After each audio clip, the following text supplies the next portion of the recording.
The smallest act of kindness often costs the most, right before it changes everything. The rain came down in steady sheets, tapping against the diner windows like a quiet warning, and inside, Sophie Bennett counted the last few crumpled bills in her apron pocket. Not enough for rent, not enough for tomorrow, barely enough to get through the week. Yet she still forced a soft smile as she wiped down the counter for the third time, because that was who she was, the kind of person who stayed gentle even when life wasn't. And if you've ever believed small choices can shape something bigger, maybe tap that like button or share your thoughts, because this moment right here was one of those choices no one notices until it's too late. The door creaked open with a cold gust of wind, and a man stepped in, soaked from head to toe, his coat dripping onto the tile, his shoes worn, his posture heavy like the world had pressed down on him for too long. Customers glanced up briefly, then looked away, the way people do when they don't want to be involved, and Sophie saw it all in a single second. The silence, the judgment, the quiet dismissal. Her manager leaned over and muttered under his breath, "Don't bother, he can't pay." And that should have been the end of it. Just another night. Just another stranger passing through. But Sophie hesitated, her fingers tightening around the edge of the counter as she looked at the plate sitting under the heat lamp, the last meal of the night. The one she had planned to take home because she hadn't eaten since noon. And for a moment, just a moment, she thought about herself, about the overdue notice folded in her bag, about the landlord's voice from earlier that day, about how every dollar mattered.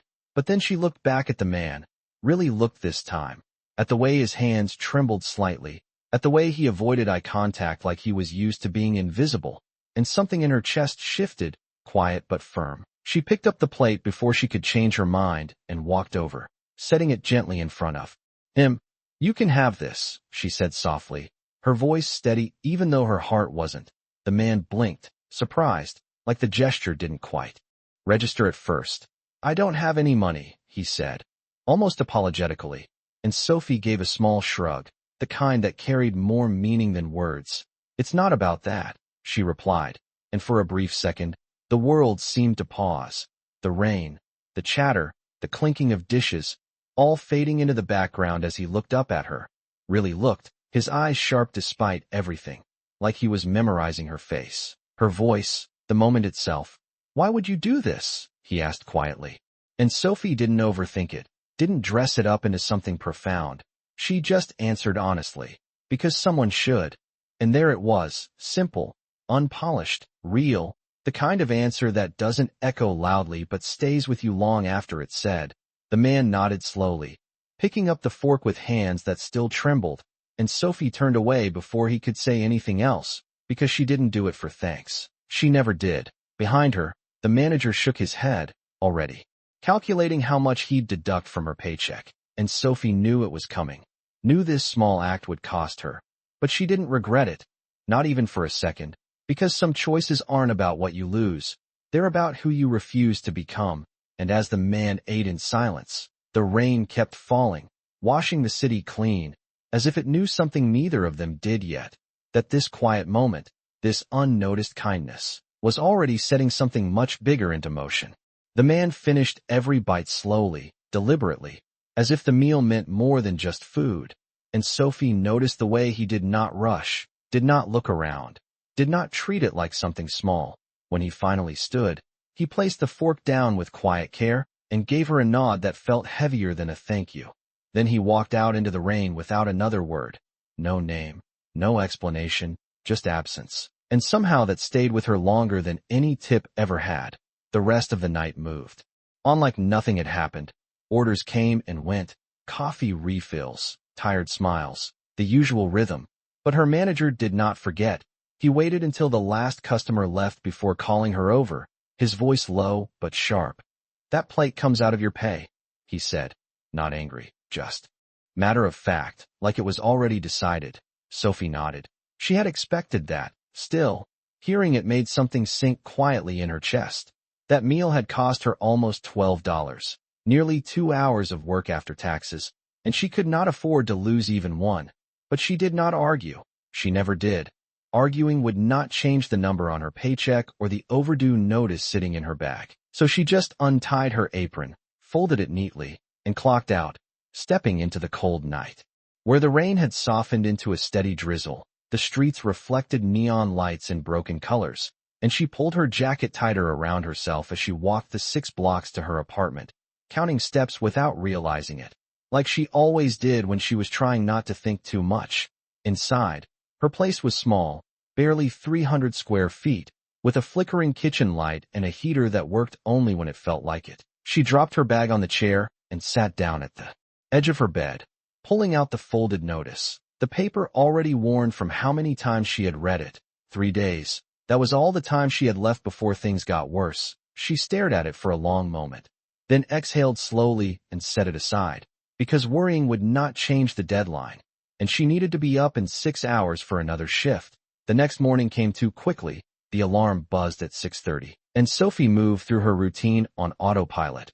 Coffee she could not really afford, a piece of toast, the same worn shoes, the same quiet determination. When she arrived at the diner, something felt different before she even stepped inside. There were more cars than usual parked along the street, not the old sedans or delivery trucks she was used to seeing, but sleek black vehicles lined up one after another, engines silent, windows tinted. Out of place against the familiar corner she had walked past every day for 2 years, she slowed down, her brow tightening slightly as she reached for the door handle, and for a brief second, she hesitated, like her instincts were trying to tell her something her mind had not caught up to yet. Then she pushed the door open. The bell chimed above her head, and every sound inside seemed to drop half a beat too late. Conversations paused, heads turned, and standing near the counter, dressed in a perfectly tailored suit that looked like it belonged on a different world entirely, was the same man from last night. Only now he was not invisible. Now every eye in the room was on him, and when his gaze found hers, it was steady, certain, like he had been waiting for this exact moment. For a moment, Sophie did not move, not because she did not recognize him, but because she recognized him too clearly. The same eyes, the same quiet weight in the way he held himself. Only now everything else had changed. The worn coat replaced by a perfectly fitted charcoal suit. The tired posture replaced by something composed, controlled, powerful, and suddenly the memory of last night felt fragile, like it belonged to a different reality entirely. Conversations in the diner picked up in hushed tones, whispers traveling faster than sound. Someone near the window murmured a name under their breath, and Sophie caught it without trying. Arthur Hayes. It did not mean much to her at first, just another name, until her manager rushed past her, nearly tripping over his own feet, his voice shifting instantly into something overly polite, almost eager. "Mr. Hayes, we were not expecting you," he said. His usual sharp tones softened into something almost unrecognizable, and that was when it clicked. Not just a customer, not just someone important, someone who changed the way people spoke the moment they walked into a room. Sophie felt a quiet tension settle in her chest, not fear, not exactly, but awareness, the kind that comes when a moment begins to unfold and you know you are somehow standing right in the center of it. Arthur did not respond immediately. His gaze remained on her, steady, focused, as if the rest of the room had faded out again, just like the night before, and then he took a single step forward, not rushed, not dramatic, just deliberate. Sophie straightened slightly, instinct more than anything, her hands still at her sides, unsure whether to approach or stay where she was. Her manager glanced between them, confused, trying to understand what he had clearly missed. "You," Arthur said finally, his voice calm but carrying easily through the quiet space, not loud, but impossible to ignore. Sophie swallowed lightly, nodding once. "Yes," she replied, her tone careful, respectful, but not overly submissive, because something in her refused to shift completely, even now. "You work here," he continued, not as a question, but as confirmation. Sophie almost smiled at that, a small flicker of her usual composure returning. "I do," she said, and there was a pause, a brief moment where nothing else happened, but everything seemed to build, the kind of silence that does not feel empty, but full of something waiting to be revealed. Her manager stepped in quickly, eager to regain control.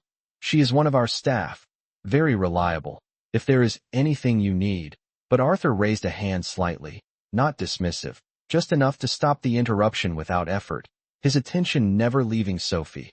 I know exactly who she is, he said, and that sentence landed differently. Not just recognition, something deeper, something intentional. Sophie felt it, even if she could not yet explain why.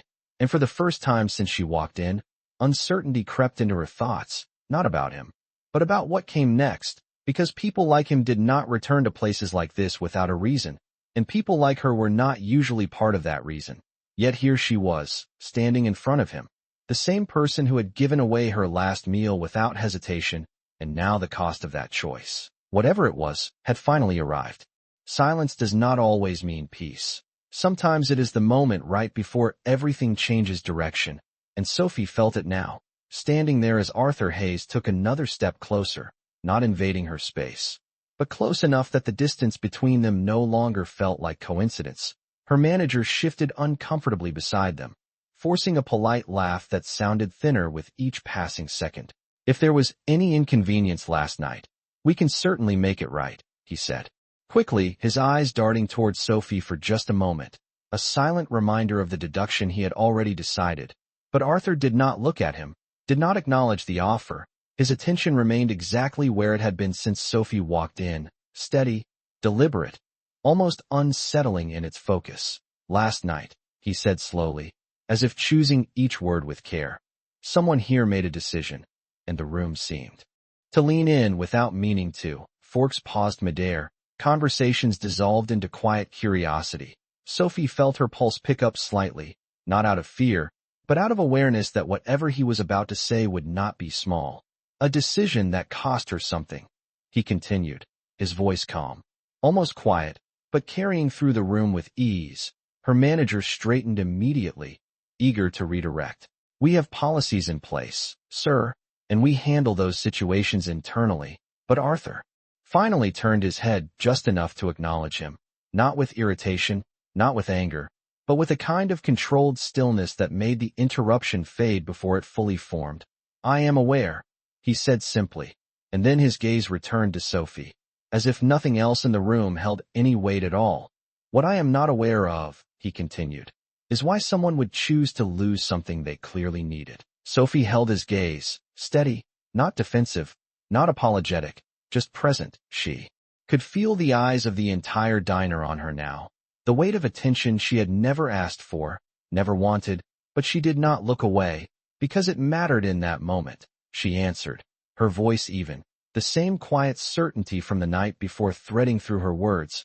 Arthur studied her for a second longer, not evaluating her like a business decision, but observing her like something he did not quite understand yet. And then, almost unexpectedly, the corner of his mouth shifted. Slightly, not quite a smile, but something close. Most people, he said, would have made a different calculation. Sophie gave a small shrug, the same simple gesture that had started all of this. Then most people were not standing there, she replied, and that answer lingered, not loud, not dramatic, but heavy in a way that made even her manager fall silent. Arthur exhaled softly, as if acknowledging something unspoken, then glanced briefly around the diner, taking in the worn booths, the flickering lights, the ordinary space that suddenly felt like the center of something far less ordinary. When he spoke again, his tone shifted slightly, less reflective, more intentional. I have acquired this property, he said, and the words landed like a quiet shockwave. Her manager blinked, confusion flashing across his face before realization began to catch up. Acquired, he repeated, as if the word itself needed time to settle. Sophie felt the ground beneath the moment shift, not physically, but in a way that changed how everything connected. The diner was no longer just the place she worked, it was now something else entirely, something under his control, and for the first time, a question formed clearly in her mind, not about who he was, but about why he was here, why he had come back, and more importantly, what he was about to do next, because people like Arthur Hayes did not change entire places for no reason, and whatever that reason was, it had started the moment she chose to give away something she could not afford to lose. Power does not always announce itself loudly. Sometimes it simply changes the rules without asking. And Sophie felt that shift the moment Arthur Hayes reached into his jacket and placed a thin folder on the counter. Not rushed, not dramatic, just precise, like everything else about him.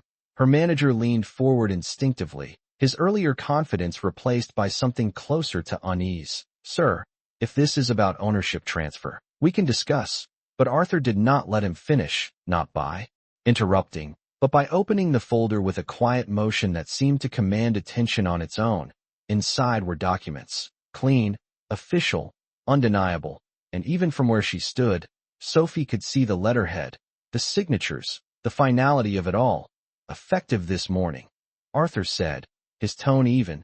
"This diner is no longer operating under its previous management." The words landed slowly, like they needed time to be understood. Her manager blinked, his mouth opening slightly, before closing again, as if language had momentarily failed him.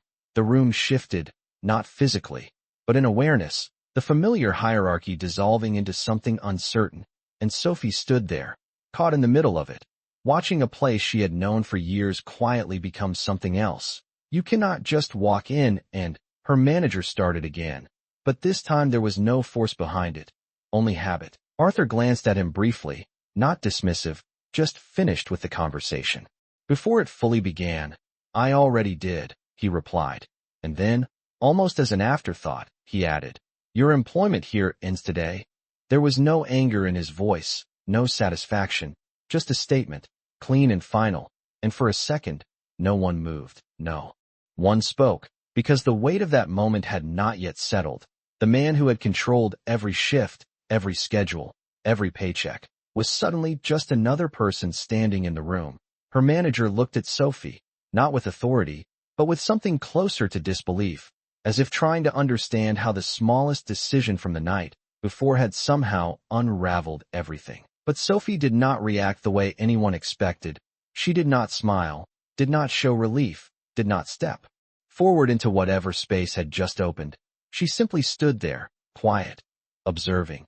Because something about this did not feel like a reward, not yet. It felt like the beginning of something she did not fully understand. Arthur closed the folder and turned his attention back to her. And this time, there was no distance left in the moment, no buffer of misunderstanding or assumption, just intention. "Last night," he said, "you gave away something you could not afford." Sophie nodded once, slowly, because that part was still true, still real, regardless of everything that had changed since. "Today," he continued, "I am giving you something you did not ask for." And that was when the tension shifted again, not outward, but inward, because Sophie understood something in that sentence that no one else in the room seemed to catch. This was not just about generosity, not just about repayment. This was a test, a decision, a line being drawn in a way she had not expected. "I want you to run this place," Arthur said finally, simple, direct, and the silence that followed was different from before, heavier, sharper, because this was not a gesture that could be ignored or quietly accepted. This was a choice that would change everything, and Sophie felt it immediately, not as excitement, not as relief, but as weight. The kind that settles in your chest when you realize that what comes next will define more than just your circumstances. It will define you. And for the first time since he walked in, she did not answer right away, because some opportunities are not as simple as they sound, and some gifts come with questions no one else can answer for you. Some choices do not feel like opportunities. They feel like tests you are not ready to take, and Sophie felt that weight settle deeper in her chest as the room remained silent around her. Every pair of eyes still fixed on her, waiting, judging, wondering what she would say. Her manager, now no longer her manager, stood frozen off to the side, caught between disbelief and something closer to resentment, while Arthur Hayes remained completely still, not pressuring her, not repeating himself, just watching, as if her answer mattered more than anything else that had already happened. Sophie finally exhaled slowly, her fingers curling slightly at her sides, grounding herself in the moment. "I do not know how to run a place like this," she said honestly, her voice calm but firm, not rejecting, not accepting, just stating the truth as she saw it. A faint murmur moved through the diner. Some surprised she did not immediately say yes, others confused by the hesitation, but Arthur did not react the way most people would. He did not try to convince her, did not list benefits or numbers or promises. Instead, he tilted his head slightly, considering her answer like it was part of a larger equation. "Good," he said, And that single word shifted the tension again. Subtle, but undeniable. Sophie frowned slightly, not understanding. And for a moment, neither did anyone else. People who think they know everything usually stop learning. He continued, his tone even, almost reflective. I am not looking for experience. I am looking for judgment. And that landed differently, heavier, because it was not about skill, it was about who she was. Sophie felt that distinction clearly, and it made the decision harder, not easier, because now it was not about whether she could do the job, it was about whether she should.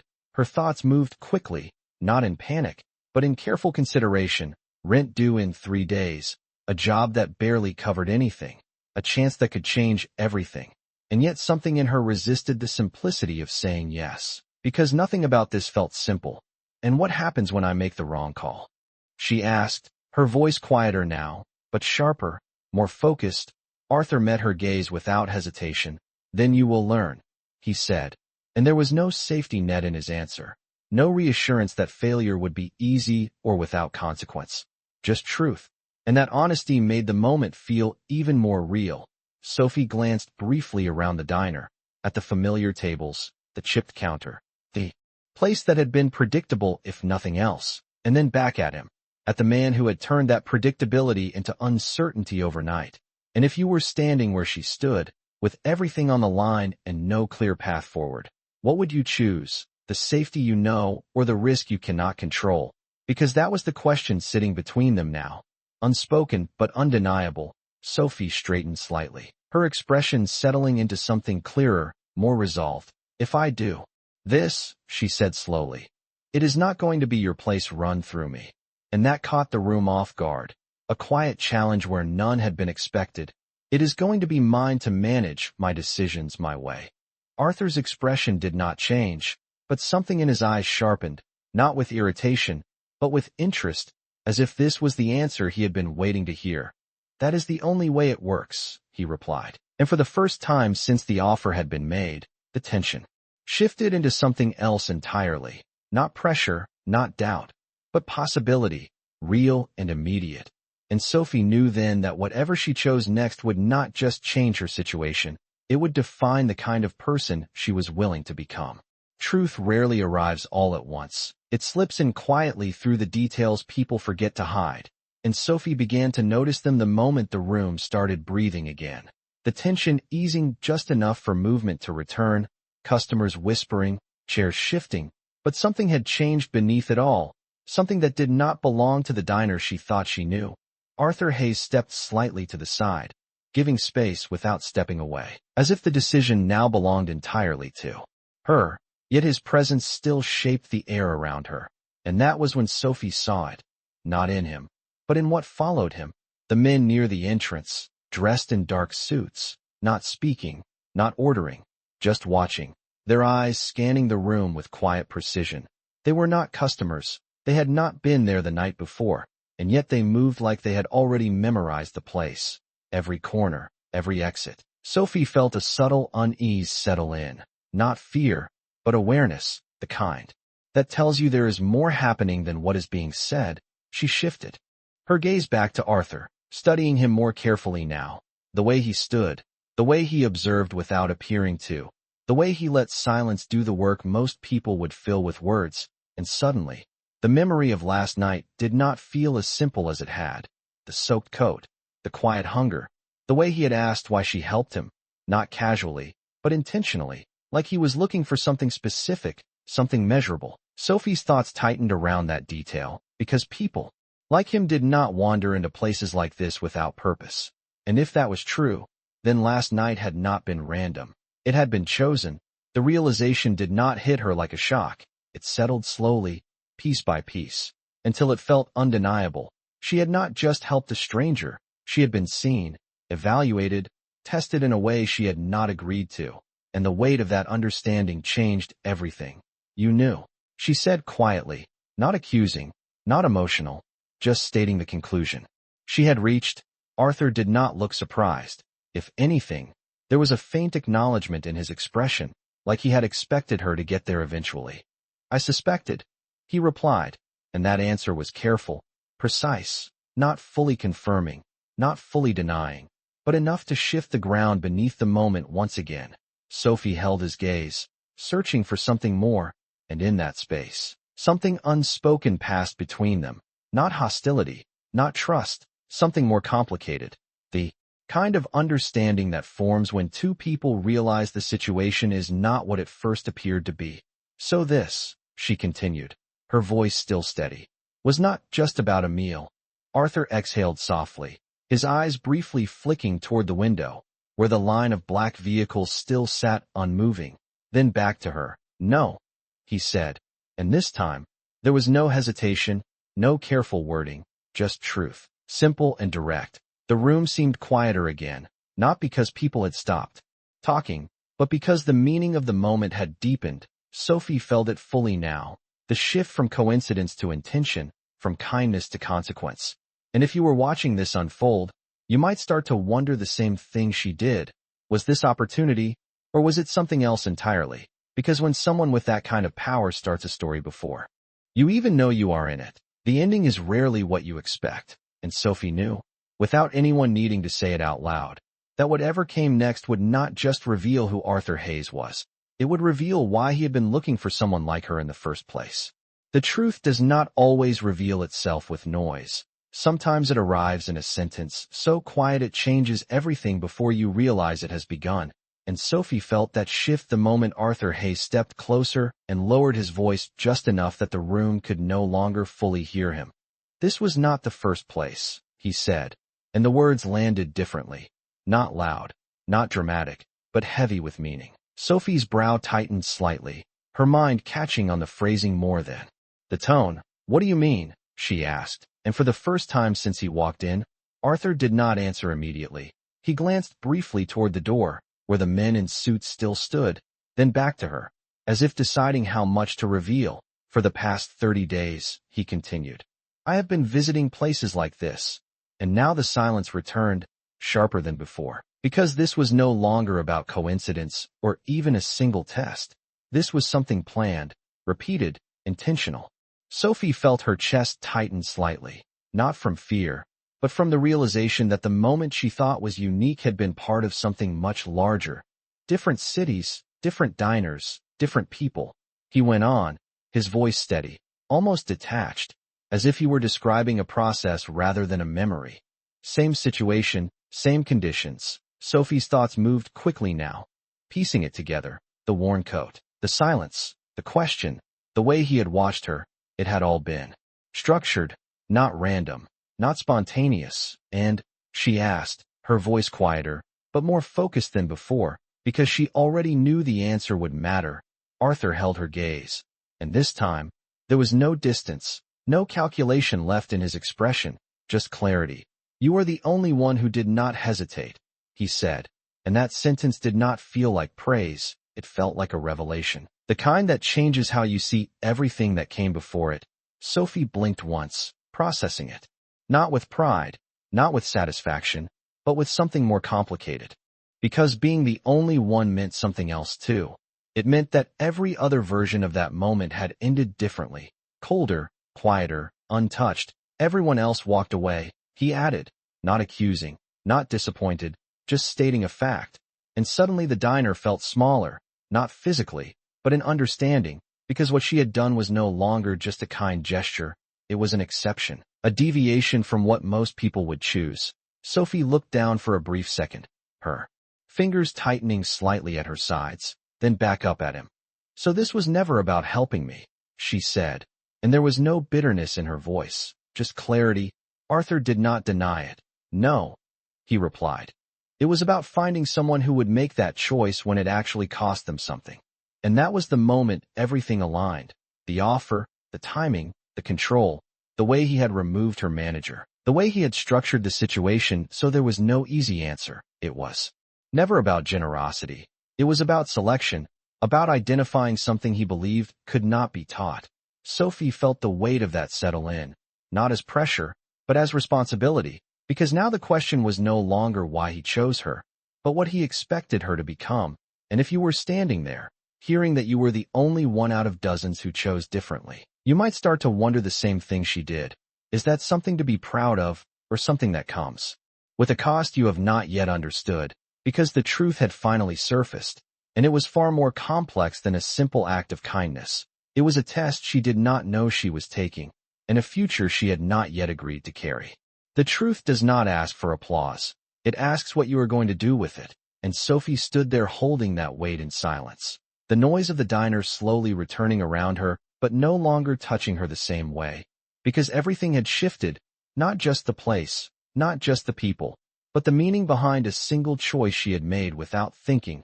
Arthur Hayes watched her without rushing, as if he understood that this moment could not be forced, that whatever she said next had to come from somewhere deeper than opportunity or fear. Sophie glanced once more at the counter, at the worn edges she had wiped clean 1,000 times, at the seat where he had sat the night before, unnoticed, unimportant to everyone but her, and she realized something quietly, something that had nothing to do with him or his test.